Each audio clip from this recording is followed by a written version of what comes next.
Everyone falls, even the strongest mind, even the most disciplined warrior, even the person who swears they'll never break. There is a moment, quiet, sharp, devastating, when life hits so hard that the world seems to stop.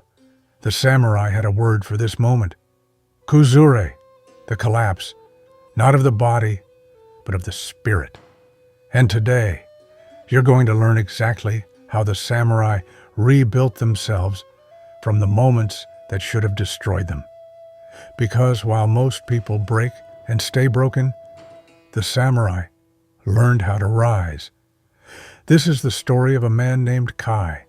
To everyone around him, he looked strong, he trained, he worked hard, he dreamed big.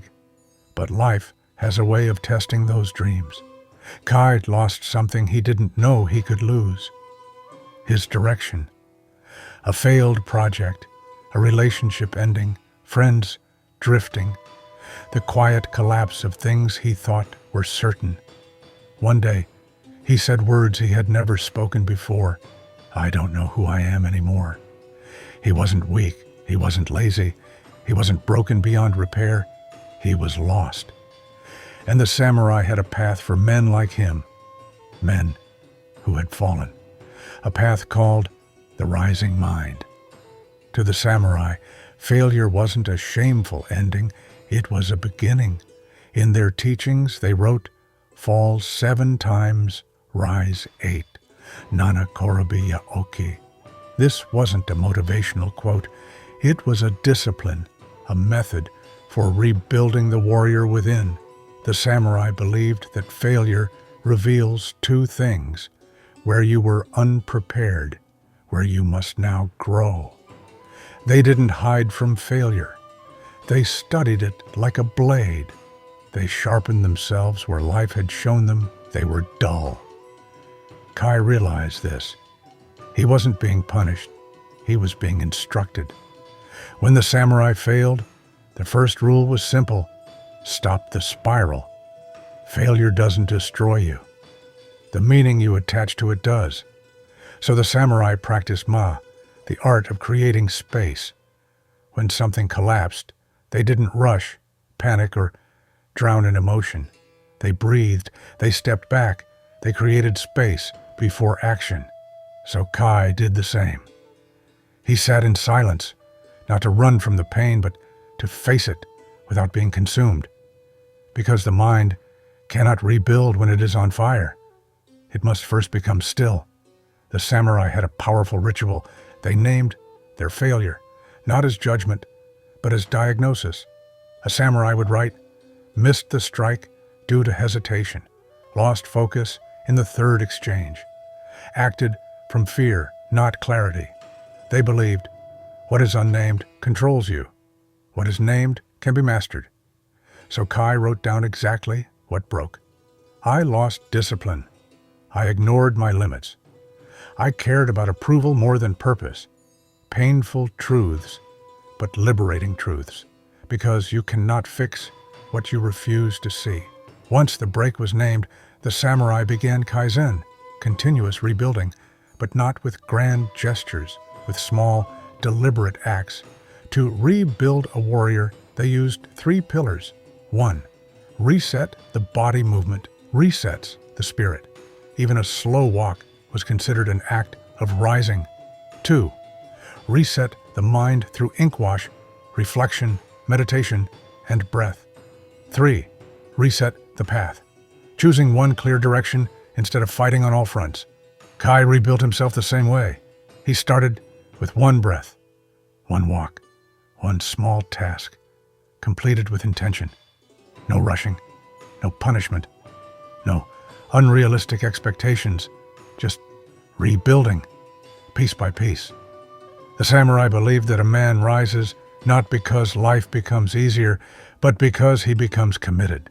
So after failure, they made a vow not shouted, but whispered to themselves. I rise from here. Simple, direct, unbreakable. This wasn't a promise to never fall again. It was a promise to never stay down. Kai adopted this vow. He wrote, "From this moment, I rise." And everything changed. Not because life suddenly became kind, but because he carried a warrior's vow. The samurai taught that when you fall, you return to the path as a beginner. Beginners have no ego, no arrogance, no illusion of mastery, only willingness. This is the mindset of rebirth. Kai returned to his goals, not as the man who had failed, but as a beginner. He allowed himself small progress, simple routines, imperfect attempts, momentum over perfection. Slowly, he rebuilt the part of himself he thought was lost. Because the samurai knew, a warrior is not reborn in battle. A warrior is reborn in practice. Samurai philosophy taught this truth. Failure is wasted if it does not become power. They used failure as a sharpening stone, a clarity giver, a direction setter, a strengthening test. Kai looked back at his failure, not as something embarrassing, but as the very foundation of his future strength. He wasn't who he used to be. He wasn't who he would become. He was rising.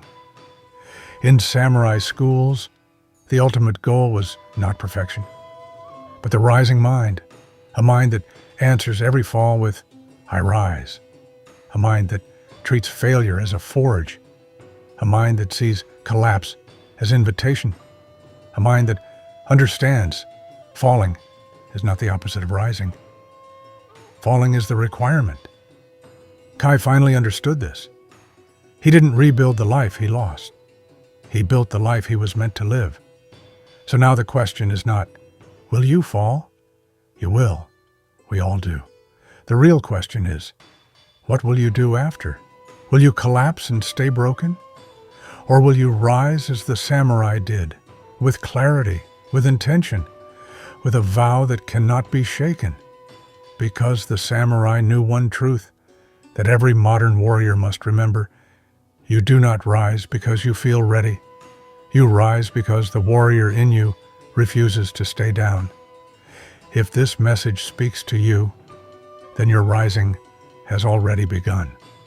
Subscribe to Warrior's Path and continue the journey into discipline, purpose, and the ancient codes that shape unbreakable minds. This is how warriors rise.